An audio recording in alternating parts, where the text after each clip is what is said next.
জীবন দিয়ে ভালোবাসি নবী তোমাকে, জীবন দিয়ে ভালোবাসি নবী তোমাকে। নাও গো দয়াল নবী রওজা পানে, জীবন দিয়ে ভালোবাসি নবী তোমাকে, জীবন দিয়ে ভালোবাসি নবী তোমাকে। ইয়া রাসূলুল্লাহ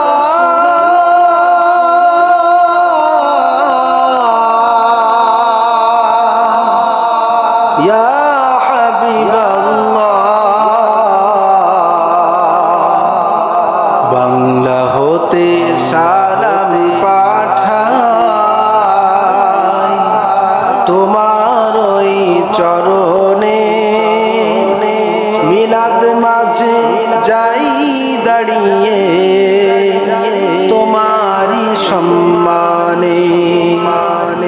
বাংলা হতে সালাম জানাই তোমার ওই চরণে, মিলাদ মাঝে যাই দাঁড়িয়ে তোমারি সম্মানে। ওই নুরানি বদন খানি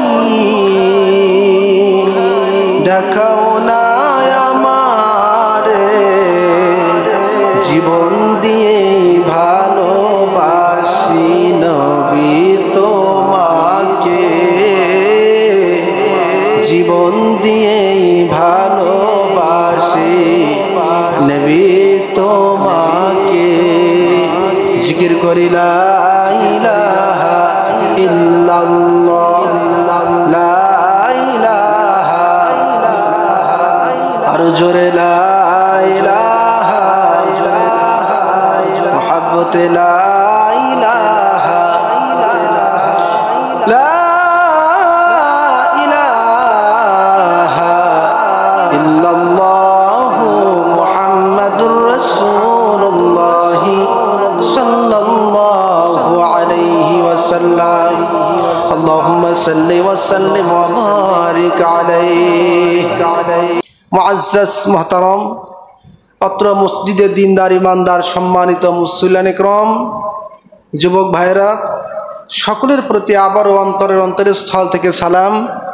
আসসালামু আলাইকুম ওয়া রাহমাতুল্লাহ। আমরা সর্বপ্রথম সেই আল্লাহ সুবহানাহু ওয়া তাআলার দরবারে অসংখ্য অগণিত লাখো কোটি শুকরিয়া আদায় করি যে মহান রব্বুল আলামিন আজকে জুমার নামাজ আদায়ের জন্য সকলের আগে ভাগে মসজিদে উপস্থিত হওয়ার তৌফিক দান করেছেন। এজন্য খুশি হয়ে এক বাক্যে সকলেই বলি আলহামদুলিল্লাহ। আরও শুকরিয়া আদায় করি যে মহান রব্বুল আলামিন নবী পাককে যে মাসে অর্থাৎ রবিউল আউয়াল মাসে দুনিয়াতে প্রেরণ করেছিলেন, সেই মাহে রবিউল আউয়ালে আমাদের সকলকে কবুল করেছেন, মসজিদে আসার ও বসার তৌফিক দান করেছেন, সুস্থ শরীর দান করেছেন। চিল্লাই বলি আলহামদুলিল্লাহ। হৃদয়ের সবটুকুন ভাব আবেগ প্রেম প্রীতি ও ভালোবাসা দিয়া প্রেরণ করছি লক্ষ কোটি দরুদ সালাম, যিনি আউয়ালুল মুসলিম, মক্কার বাতি, মদিনার জ্যোতি, ব্যথার ব্যথি, দুকুরের সাথে বিশ্ব সবার সভাপতি, আল্লাহর সৃষ্টির প্রধান আকর্ষণ, নবীকুলের গুরু মহান, রসুল কুলের শিরোমণি, সমস্ত উম্মতের মাথার মুকুটমণি, যিনি সরার কায়নাত, শামসুল হেদায়াত, নূরুল হেদায়াত, আফতাবে নবুয়াত, শাহনশাহে রিসালাত, শামসুদ্দোহা, বদরুদ্দোজা, নূরুল হুদা, কারুজ্জামা, সৈয়দুস সাকলাইন, ইমামুল হারামাইন, ইমামুল কিবলাতাইন, ইমামুল জাদ্দে হাসান ওয়াল হুসাইন, ইমামুল মুরসালিন, খাতামুন নবিয়্যিন, সৈয়দুনা মুরশিদুনা হাবিবিনা মাওলানা মুহাম্মদ বলছি সাল্লাল্লাহু আলাইহি সাল্লাম। সম্মানিত হাজিরিন, আজ পবিত্র মাহে রবিউল আউয়াল মাসের দ্বিতীয় জুমা। আজকে জুমার আলোচ্য বিষয় যুগ শ্রেষ্ঠ মুহাদ্দিসগণের দৃষ্টিতে মিলাদ ও কিয়াম সম্পর্কে।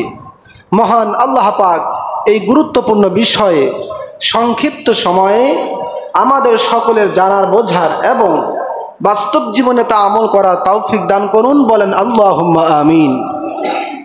হাজিরিন, এই রবিউল আউয়াল মাস অত্যন্ত সম্মান, মর্যাদা এবং ফজিলাতপূর্ণ গুরুত্বপূর্ণ একটি মাস, বলেন সুবহানাল্লাহ।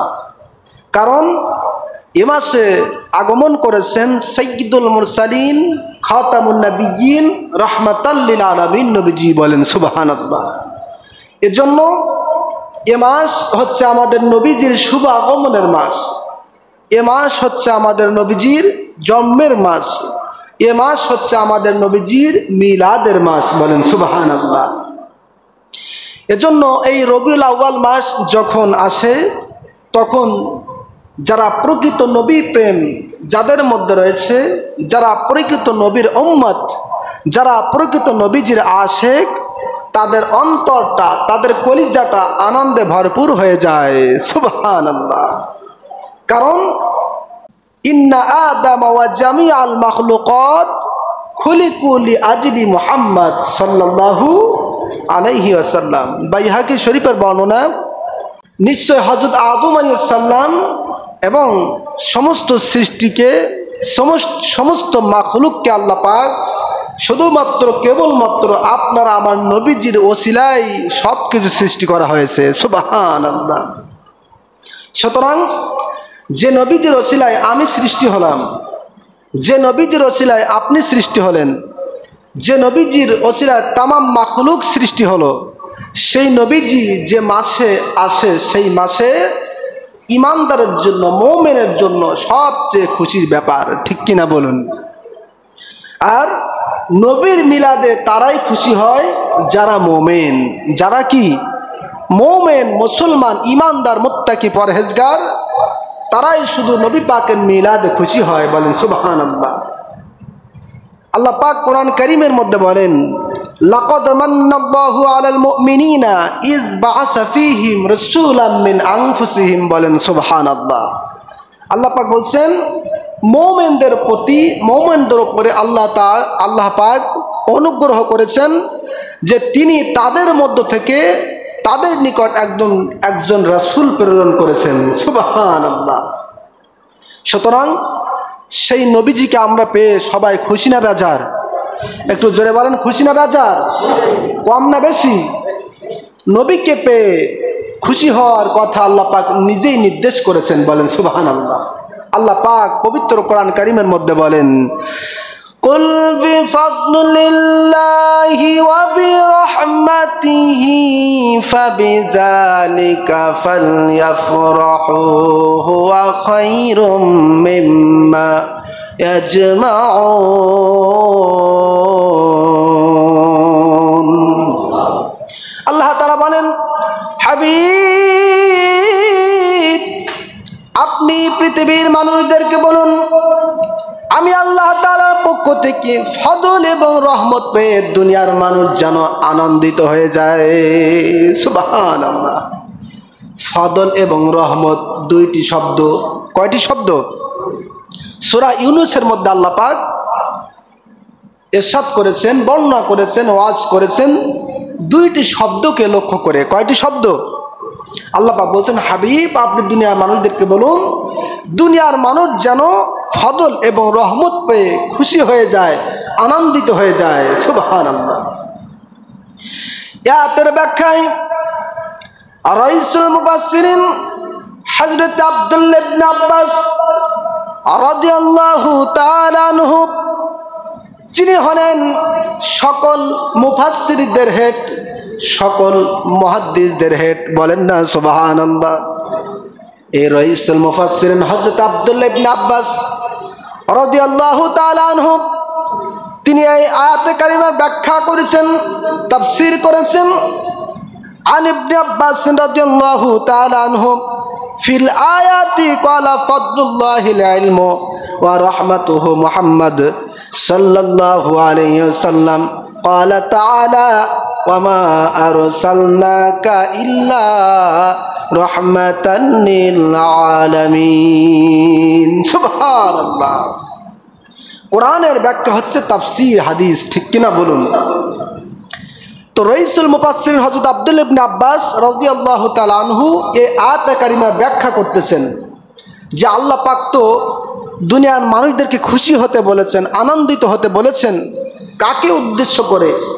তিনি ব্যাখ্যা করতেছেন যে এই আয়াতের মধ্যে আল্লাহ পাক দুইটি শব্দ ব্যবহার করেছেন, একটি হচ্ছে ফদল, আরেকটি হচ্ছে রহমত। তিনি বর্ণনা করেন ফিল আয়াতি ক্বালা ফাদলুল্লাহিল ইলম ওয়া রাহমাতুহু মুহাম্মদ সাল্লাল্লাহু আলাইহি ওয়াসাল্লাম। তিনি বলেন এই আয়াতের মধ্যে আল্লাহ পাক ফদল বলতে ইলম তথা আল্লাহর কোরআনকে বুঝিয়েছেন এবং রহমত বলতে নবী মুহাম্মদুর রাসূলুল্লাহ সাল্লাল্লাহু আলাইহি সাল্লামকে বুঝিয়েছেন। বলেন সুবহানাল্লাহ। তার মানে সূরা ইউনূসের 115 নম্বর আয়াতে হযরত আব্দুল্লাহ ইবনে আব্বাস রাদিয়াল্লাহু তাআলা আনহু তিনি তাফসীর করেন, তিনি ব্যাখ্যা করেন, দুনিয়ার মানুষেরা আল্লাহ রাব্বুল আলামিন দুনিয়ার মানুষদেরকে বলে দিয়েছেন, রে দুনিয়ার মানুষেরা তোমরা আমি আল্লাহ তাআলার কোরআন এবং নবীকে পেয়ে আনন্দিত হয়ে যাও। সুবহানাল্লাহ। তাহলে এই ব্যাখ্যা আমাদের না মুফাসসিরদের? জোরে বলেন। তাহলে এই আয়াতের ব্যাখ্যা অনুযায়ী অর্থ হলো আল্লাহ পাক বোঝাতে যাচ্ছেন, হে রাসূল, হে নবী, আপনি দুনিয়ার মানুষদেরকে বলুন তারা যেন আমি আল্লাহ তাআলার কোরআন এবং আপনি নবীকে পেয়ে, আপনি রাসূলকে পেয়ে আনন্দিত হয়ে যায়। সুবহানাল্লাহ। তাহলে রাসূল আমাদের জন্য এসেছেন এবং তিনি রহমত নিয়ে এসেছেন, বরকত নিয়ে এসেছেন, দয়া নিয়ে এসেছেন, মায়া নিয়ে এসেছেন। আল্লাহ পাক বলছেন উম্মতেরা তোমরা আনন্দিত হয়ে যাও। সুবহানাল্লাহ। আর এই আনন্দের আরবি শব্দটা কি? ঈদ। জোরে বলেন, আনন্দের আরবি শব্দটা কি? ঈদ। ঈদ মানে কি? খুশি। আমরা যখন ঈদের সময় আসে, ঈদুল ফিতর, ঈদুল আজহা, তখন আমরা সবাই জানি ঈদ মানে খুশি, ঈদ মানে আনন্দ, ঠিক কিনা? তো আল্লাহ পাক এই আয়াত কারিমার মধ্যে বলছেন যে তোমরা নবীকে পেয়ে, কোরআনকে পেয়ে, রহমত পেয়ে, ফদল পেয়ে আনন্দিত হয়ে যাও। আর এই আনন্দের আরবি শব্দটা হচ্ছে ঈদ। আনন্দের আরবি শব্দটা কি? ঈদ। এর জন্য আল্লাহর কোরআনের এই আয়াতকে সামনে নিয়ে এবং অসংখ্য হাদিসকে সামনে নিয়ে আহলে সুন্নাত ওয়াল জামাতের অনুসারীরা নবীজির মিলাদকে ঈদে মিলাদুন নবী সাল্লাল্লাহু আলাইহি সাল্লাম বলে থাকেন। বলেন সুবহানাল্লাহ। তবে সমাজের মধ্যে অনেক বিভেদ, অনেক ইখতিলাফ রয়েছে, বিভিন্ন ধরনের মতপার্থক্য রয়েছে। তারা বলে দুই ঈদের বেশি আর কোনো ঈদ নাই, ঠিক কিনা বলুন? দুই ঈদের বেশি আর কোনো ঈদ নাই। হ্যাঁ, এটা সত্যি। শারঈ দিক থেকে ঈদ দুইটা, ঈদুল আজহা, ঈদুল ফিতর। কিন্তু আবিধানিক দিক থেকে ঈদ বহু, অনেক, অসংখ্য, অগণিত। বলেন সুবহানাল্লাহ। যেমন সহিহ হাদিস দ্বারা প্রমাণিত আরাফার দিন ঈদের দিন, সহিহ হাদিস দ্বারা প্রমাণিত জুমার দিন ঈদের দিন। ইহা ছাড়া আরো অসংখ্য ঈদের দিন আল্লাহ পাক মুসলমানদের জন্য রেখেছেন। তবে এটা শারঈ বিষয় নয়, এটা হচ্ছে আবিধানিক দৃষ্টিকোণ।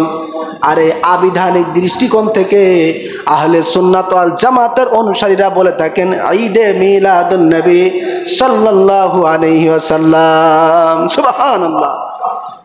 তাহলে ঈদ আমরা এমনিতে গাগলামে করে বলি না, বরং আল্লাহ পাক যেহেতু আনন্দিত হতে বলেছেন, আর আনন্দ শব্দের আরবিটা হচ্ছে ঈদ, এর জন্য বলা হয় ঈদে মিলাদুন নবী সাল্লাল্লাহু আলাইহি সাল্লাম। বলেন সুবহানাল্লাহ।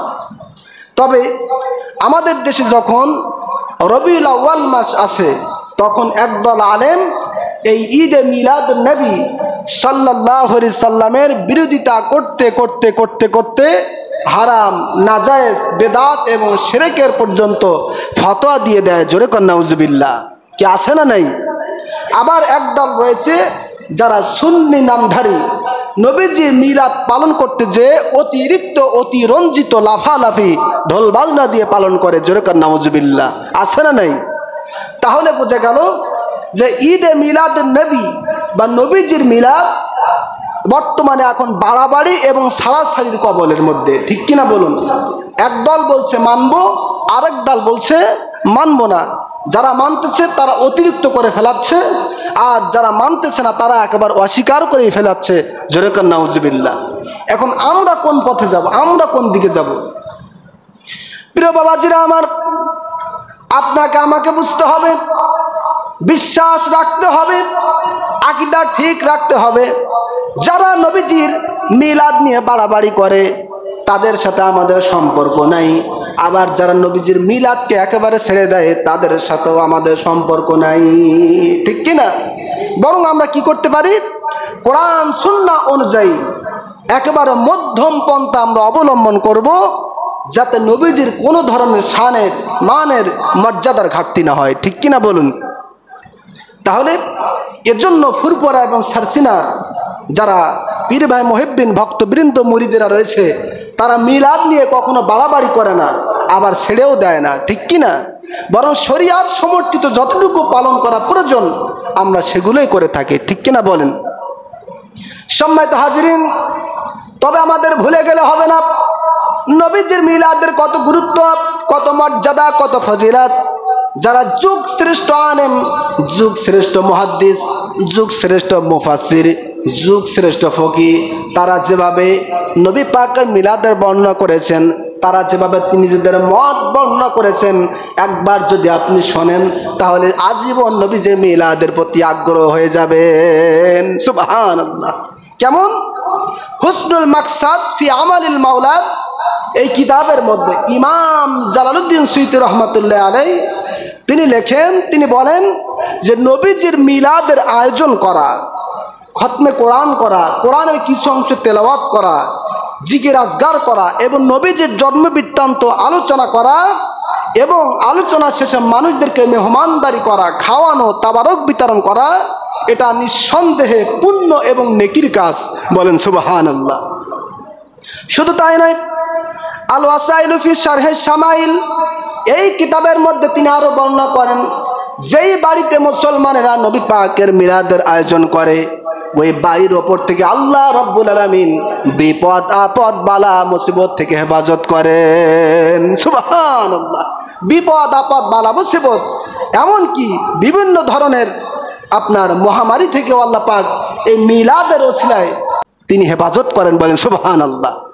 এই কথা কিন্তু আমাদের নয়, এটা বলেছেন ইমাম জালালউদ্দিন সুয়ুতী রহমাতুল্লাহ আলাইহি, যিনি তার ছোট্টবেলায় মাত্র 8 বছর বয়সে আল্লাহর কোরআনের হাফেজ হয়েছিলেন, বলেন সুবহানাল্লাহ। কয় বছর বয়সে? 8 বছর বয়সে তিনি আল্লাহর কোরআনের হাফেজ হয়েছিলেন। ইমাম জালালউদ্দিন সুয়ুতী রহমাতুল্লাহ আলাইহি তিনি সনদ সহ 2 লক্ষ হাদিসের হাফেজ ছিলেন। সুবহানাল্লাহ। ইমাম জালালউদ্দিন সুয়ুতী রহমাতুল্লাহ আলাইহি তিনি 6 শতাধিক কিতাব লিখেছেন। সুবহানাল্লাহ। শুধু তাই নয়, ইমাম জালালউদ্দিন সুয়ুতী রহমাতুল্লাহ আলাইহি তিনি স্বপ্ন যোগে আমার নবীজিকে 75 বার দিদার পেয়েছেন। সুবহানাল্লাহ। এবং ইমাম জালালউদ্দিন সুয়ুতী রহমাতুল্লাহ আলাইহি তার বিশ্ববিখ্যাত কয়েকটি কিতাবের মধ্যে 2টি তাফসির আছে, যেটাকে বলা হয় তাফসিরে জালালাইন এবং তাফসিরে দুররে মানসুর, বলেন সুবহানাল্লাহ।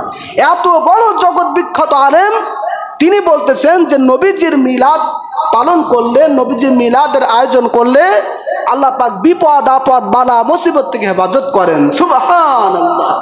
এই জন্য তো আগেকার যুগের মানুষেরা, আমাদের বাপদাদারা, তারা বাড়িতে কিছু হলেই মিলাদের ব্যবস্থা করত, ঠিক কিনা? বিপদ আপদ আসলে, বালা মুসিবত আসলে মিলাদের ব্যবস্থা করত। নতুন ঘর দোকান উদ্বোধন করার সময় মিলাদের ব্যবস্থা করত। কারণ কি? কারণ তারা আর কিছু জানুক আর না জানুক, এতটুকু জানতো নবীজির মিলাদের ছোঁয়া লাগলে সেটা বরকতময় হয়ে যায়। সুবহানাল্লাহ। আর আমরা এখন বিভিন্ন ধরনের মানুষের কথা শুনে বিভ্রান্ত হয়ে যাচ্ছি।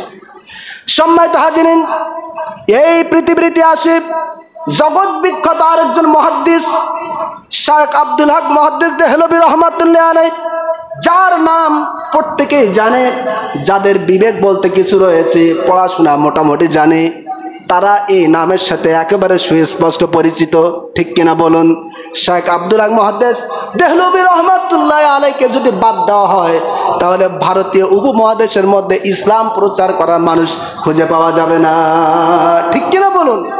এত বড় মাপের একজন আলেম শেখ আব্দুল হক মুহাদ্দিস দেহলভী রহমাতুল্লাহ, তিনি বলতেছেন যে আমি শেখ আব্দুল হক মুহাদ্দিস দেহলভী রহমাতুল্লাহ, আমার কোনো আমল আল্লাহ পাকের দরবারে যদি কবুল নাও হয়ে থাকে, সেটা যদি গ্রহণযোগ্য নিয়ে না হয়ে থাকে, আমি কিয়ামতের ময়দানে আল্লাহ তাআলাকে বলবো, আল্লাহ আমার একটা আমল রয়েছে, আমার কোনো আমলের বাহাদুরি নাই, তবে আমার একটা আমল রয়েছে, সেই আমলটি হলো আমি খুব মহব্বতের সাথে আদবের সাথে নবীজির শানে দাঁড়িয়ে মিলাদ ও কিয়াম করতাম। সুবহানাল্লাহ, হে আল্লাহ আপনি আমাকে ক্ষমা করে দিন নবীজির এই মিলাদের ওসিলায়। সুবহানাল্লাহ। এটা হচ্ছে শেখ আব্দুল হক মুহাদ্দিস দেহলভী রহমাতুল্লাহ, যাকে বাদ দিলে ইসলামের অস্তিত্বই খুঁজে পাওয়া যাবে না। সম্মানিত হাজিরিন, তার সম্পর্কে মুজাদ্দেদ আল-বেসানি রহমতুল্লাহ আলাই তিনি বলেন যে ভারতীয় উপমহাদেশে হিন্দুস্তানদের মাঝে হাদিসের বীজ যিনি সর্বপ্রথম বপন করেছেন তিনি হলেন শেখ আব্দুল হক মুহাদ্দিস দেহলভী রহমাতুল্লাহ। সুবহানাল্লাহ। সুতরাং এত বড় বড় মাপের জগৎ বিখ্যাত মুহাদ্দিস, জগৎ বিখ্যাত মুফাসসির, জগৎ বিখ্যাত ফকিহ, তারা রায় দিয়েছেন যে নবীজির মিলাদ হচ্ছে বরকতময়, তারাই রায় দিয়েছেন নবীজির মিলাদ হচ্ছে ফজিলতপূর্ণ কাজ। সুতরাং আমরা তাদের কথার মতো, তাদের অনুযায়ী আমরা জীবন যাপন করব, পারবো তো ইনশাল্লাহ? মহান আল্লাহ তাআলা যেন আমাদের সকলকে আজীবন মৃত্যুর আগ পর্যন্ত নবী পাকের এই মিলাদের সাথে কিয়ামের সাথে জীবন যাপন করার তৌফিক দান করেন, এবং আকীদা নিয়েই এই আকীদার ওপরেই যেন আল্লাহ পাক আমাদের সকলকে দৃঢ়ভাবে মজবুত রাখেন। বলেন আল্লাহুম্মা আমিন। আমিন। ওয়া আখিরু দাওয়ানা আনিল হামদুলিল্লাহি রাব্বিল আলামিন।